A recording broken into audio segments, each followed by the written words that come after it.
happening, TT? Valley. Turn me up. See, I got niggas really banging to the left, like Beyonce. Catch a body skate to different states, but that's Beyonce. Better watch your whereabouts, you dying in the wrong place. Tell a little hoe, shut up and just suck me, it been a long day. Ghostbusters, this a ghost gun, you said the wrong name. Turn around and bust it, I'm like, fuck what Valley said. I'm like, pop, pop, she shake it. The way she walking, she major. I crush it like not. Welcome to High Style Sundays. We got Kerasmatic here. You know, we here in Dream Factory, the exclusive lounge and studio. Got La Boca Tequila on deck. What's going on? Appreciate you pulling up on me.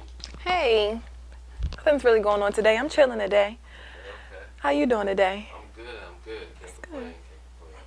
So for everybody that really, doesn't really know what you're about and what you do, let them know. Okay, so I'm Kerasmatic. Sometimes I go by Super K. I do hair, I make clothes, I microblade eyebrows, lashes, pretty much a little bit of everything except for nails, but I got my hand in everything. Multiple streams of income always makes you rich. Okay. And are you born and raised from Baltimore? Yes, West Baltimore. West Baltimore. Okay. What was it like for you growing up in Baltimore? I wouldn't say it was like a struggle. I wasn't rich, but I wasn't poor. My mother made sure me and my sister didn't want for anything. It was solid, I had little ups, little downs, but it made me who I am today. It wasn't too bad. Is there anything that, you would say stays with you, that stuck with you? Always be teachable, because I'm not perfect. That's it. Okay. And now, you're an entrepreneur in the city of Baltimore. That's, there's a lot of entrepreneurs, but especially as a female entrepreneur, that's sometimes a difficult thing to do. Right. So how did you even get started? Like, what was your first business? What was your first aspirations? What was it? I would say my first business was definitely hair. Okay. When I was in college, I went to Coppin State. I didn't have a job, and I needed some money, and I knew how to do hair. So, this one girl, Dominique, well, she was actually my friend. I'm not going to say one girl, but Dominique asked me if I could sew her hair in. And I'm like, girl, yeah, I could do that. And then I realized, once she started walking around, everybody who did your hair? My hair ain't been done in months. They would come to me. Sometimes we would have, money transactions. Sometimes it would be food. Sometimes it would be, just little things that we would do. Sometimes it would be weed, but, Okay. Yeah, after that, I just took off. And then when the pandemic hit is when I actually took off and made it my only source of income. So what was that beginning stages like? What was the ups, what was the downs for you? I would say when I first started doing faux locks. So faux locks, you had to crochet them in and then glue it at the bottom. But I never knew which glue I was supposed to use. Some people would use nail glue, some people would use crazy glue, and they would fall out. That was a huge downer for me, me and my friends to be out and one of their locks is just in the club on the ground. And I would have to be okay, so what are we going to do? But now I got it. I use crazy glue, and it works. Doesn't touch your hair, doesn't mess up your hair, but that was definitely a downer in the beginning. But now I'm pretty much a master. Okay. And you have your certification in certain things. Absolutely. So what led you to actually go and get certified? What made you want to really get there? Honestly, I only ever wanted to do hair. But my best friend decided that he wanted me to be more. So he would just surprise me with certifications and be okay, I pay for you to take this class. So this is where you have to be. This is what you're going to do. And honestly, for a long time, I didn't even realize how important they were until it was time for me to make my own hair resume. And my good friend Olivia that's sitting right here, she basically put me in a room to get a job with HBO. Well, she introduced me to someone who got me a job at HBO. And when I was making my hair resume, I didn't realize how many certifications I had until I had to put it on paper and realize oh shit, I am qualified for this job. What?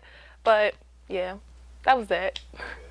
And now you're really part of the, I want to say more, not just the music scene, but the creatives out here. Definitely. I know you're behind the scenes a lot with doing people's hair, Mm-hmm. maybe even helping with their outfits, if I'm not mistaken. Absolutely. So what's that been like, and how did you even get to that position where you're getting people ready for shows? Well, mostly these people are my friends.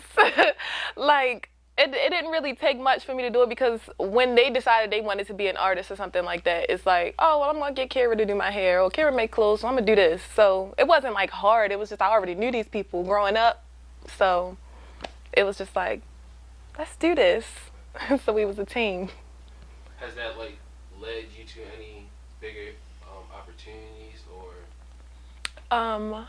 I would definitely say the HBO job. I worked on We Own This City.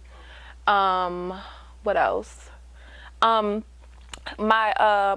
good friend Devin, I do his hair a lot for a lot of things that he does that's bigger, and he could put my name in certain rooms that it won't be in. Well, I wouldn't be in. Sorry, I'm all jumbled up. That Reposado kicking, I'm telling you. But yeah. But yeah, like basically, he shot for Steph Curry and like Dave East, and I did his hair like when he was going out of town to go do that. Same thing with Akio Evans and Kondwani Fidel. Yeah. Okay. And now, when it comes to you making clothes, like first of all, how'd you get started with that part? So I've always like altered my clothes. Like before I started making them from scratch, I would always like add something to it, whether it was like a button or a patch or whatever. But one day it's this girl named Zoe Bunny. I'm not sure if you know who she is, but she makes clothes and she makes wigs. She had a class to learn how to make a bubble coat. Okay. After I took her class, that was it. Like it was like, okay, well this is all I gotta do to make something. This shit ain't about nothing. Like let's get into it. So after that, I took some classes at the Fashionpreneur Academy in LA with Irregular Jess. She's also from Baltimore, and she moved to LA and opened her own factory, and she started giving back to certain people. So I took a few classes with her, and she taught me manufacturing and sourcing pro. So she helped me like structure everything with my business, but she also helped me learn how to sew. And I made my first gown to go to her gala, and it was on a red carpet. So I thought that was really, really nice. Yeah. Now, you talked about structure. What's the most important part of having that business structure? I would say like how what I said earlier, like you always have to be teachable. Even though like you have to be the boss, like certain things your clients will show you, like you can't be late, you can't, like you're the boss. You get what I'm saying? Like you have to manage everything. Timing is everything. I'm still not great at time management, but thankfully I know most of my clients personally, and they're like, you know, like it's okay, but like, you know, I still have like certain ups and downs with like, what is that, appointments. Like sometimes my account, well the app is called Square Up. They let people book over top of each other. So I always have to figure out how to be so professional and nice and sweet in my message. And that's not always me. I'm not always like, oh, hey, I'm so sorry this happened. I'm like, look, right, this happened. Like, you can't say it like that, you know? Like, you gotta be sweet, you gotta be nice. Just so people could be like, even though this was a problem, she handled it in a professional manner. So I try my best to, like, stay professional at all times, because I know that, like, even right now, like, that Reposado's definitely biting right now, and I'm trying my best to be so, but I'm like getting loose. Okay. So now, is this where you thought you would always be? Like, did you thought you'd be running your own business? No, I actually went to Coppin State to become a clinical psychologist. Okay. So what changed? So basically, when I was in college, I ran out of money, and I dropped out. I got a job at Maldon working at Dazzle, and I got fired from Dazzle. That's another story for another day. But when I got fired from Dazzle, like, I got other jobs, and they just weren't it. You get what I'm saying? Like, Maldon, I knew everybody that would come in there. I'd be chilling. I wasn't really doing much. But other jobs, you really got to do stuff. And then after you doing that, I got to do hair afterwards. It wasn't it. So I'm really, like, seriously, when the pandemic hit and there was no way for anybody to get a job or make money. I was making money off of people who just wanted their hair done. You know what I'm saying? And then when I realized that could really pay all my bills, I ended up moving downtown to a luxury apartment. Like, I was like, oh, this is it. Like, I'm living. This is going to be it. Like, so after that, I started taking more clients when it came down to making clothes. Like, because at first I would take like maybe like 2 prom dresses a year. After that, I'm just like, no, like I'm doing, whoever want a prom dress, you can get it. Like, I'm not going to put a cap on it. Like, I just started opening up my appointments for everybody. Like, most of the time I would try to like do maybe 3 heads a week when I had another job. Now I'm just like, hair is all the money that I get. Like, hair pays the bills, but fashion is really what I want to do. But both of them, like, it's accumulating a lot. And it seems like you have a lot of passion, a lot of ambition for what you do. So what has it been like, you know, reaching your goals and setting new goals, you know? So one thing I could say about the field that I'm in, it's always changing. Something's always new. So basically, to set new goals, I really just watch how everything changes. Once something changes, now I have to learn how to do something else. Like, you know, at first it was feed-ins, now it's stitch braids. So feed-ins is just like regular straight backs, but stitch braids is like when the lines are like precisioned in and so neat.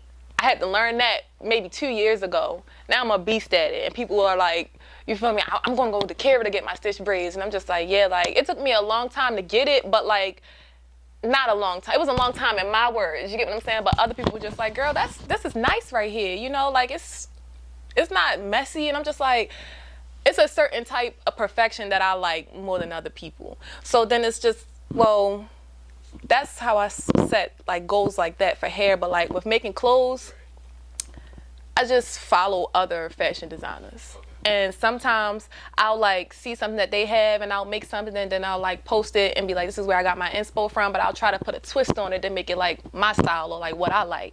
So that's how I make those goals. Well, set those goals. I'm telling y'all, this episode was really biting. I'm starting to get hot and everything. So, all right, so, you know, like, there's typically sometimes, and I know you touched on it a little bit, maybe with appointments overlapping.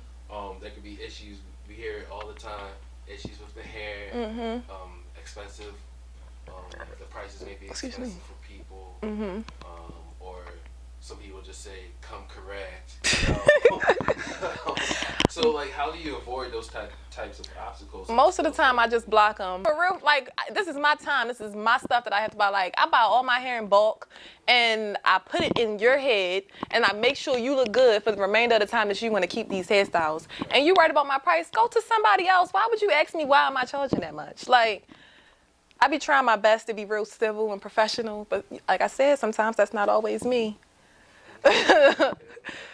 But most of the time I just block them. Like, I'll just look at it, I'll call one of my good friends and vent about it, and that'll be it. But I try my best to keep it professional and keep it cute. But if you come, like, you know, wrong to me, I'll just block you. It's not that serious. And with, like, okay, you say you block, so, you know, even with the hair, you know, or even making the fashion, the clothes, you know, you still have to find that time, or maybe that may be your piece, you know, because, you know, as a entrepreneur, your mental health is important. Definitely. You know, you can't, you know, you go from a 9 to 5 to really a 24/7 So, job. So yeah, you're right, because sometimes I'm not finished no hair till like 2 a.m. Right. But the way I keep my peace of mind is literally a blunt. okay. Like, I have no real routine for like mental peace and mental health. I smoke and forget about whatever it is. And I know that's not all that good. I'm still working on that. But I do that. I talk to my friends. Man, Olivia just went to the spa the other day for like 7 hours. Like, we'll do stuff like that, especially if I get overwhelmed. Like, you know, we'll just do something to make each other happy. So that's pretty much it. If it's kids watching this, don't do drugs, kids, but that's what helps me. Okay. It's all good. No, but I want to ask you, so coming from a city like Baltimore, you know, and it seems like you're really motivated, like, what advice could you tell to a young female in the city of Baltimore, you know, to take it to the next level? How would you advise them? Don't think that you're perfect at everything. Always practice braiding. Always keep a mannequin head, or if you're just trying to learn new things, try it. Don't think about it. You know what I'm saying? Like, you know, somebody will think about it like, oh, I'm going to do this next week and I'm going to do that. Just go do it right now. Like I said earlier, always be teachable because you don't know everything. Everything is always changing or evolving, making itself better. So you have to do the same thing. You have to go like the same way that the world is going. So I would say that, and just try to have an open mind about everything. Don't think that, like, you know, some things just aren't for you. I mean, if it's not for you, cold-heartedly just don't do it. But some things you never know if you're going to like it, you know? You have to try new things in order to, like, another way to say it, you have to take risks in order to get a difference in your life. So that's that. Okay, I like that. And where do you hope to take this? Like, where can we see you in the next 5, 10 years? 5 to 10 years. Hopefully not in Baltimore, please and thank you. But I do want to open my own factory, so that way I'll have like a bunch of my clothes just shipping out and everybody's like, oh my gosh, Kerasmatic Creations drops at 12 o'clock. I can't wait to get it. I also want to buy a salon within the next 2 years. And once I buy a salon, y'all, I am not doing hair no more. It's just going to be girls in the salon doing hair for me and paying the bills, because I really do have to stop doing hair in order for me to like really take off with my fashion, because hair takes up an enormous amount of my time. Hopefully with a really big ass house. And, you know, what I really want to do is get a real big ass house and then all my friends live in there with me and we all just like get high and drink and do a lot of stuff all day. But mostly like just to create. But yeah. Okay, I like that. Do you have any last words, any shout outs, anything you want to say? I want to shout out my mother, the clutch bag lady, because she was so mad at me the last time I did an interview when I didn't shout her out. I would like to shout out all my friends, Nala, Olivia, Quee, Shawan, my little sister Jada, everybody else I didn't say. I love y'all dearly. Yeah, that's it. Oh, and my best friend Mo. I love him with all my heart. Once again, I appreciate you pulling up on us. Thank you. Kerasmatic in the building. We got LaBoca on deck. Y'all tune in. We here at Dream Factory. Dream Factory, y'all. Again. They got me drunk off of one shot. Like, I'm so hot.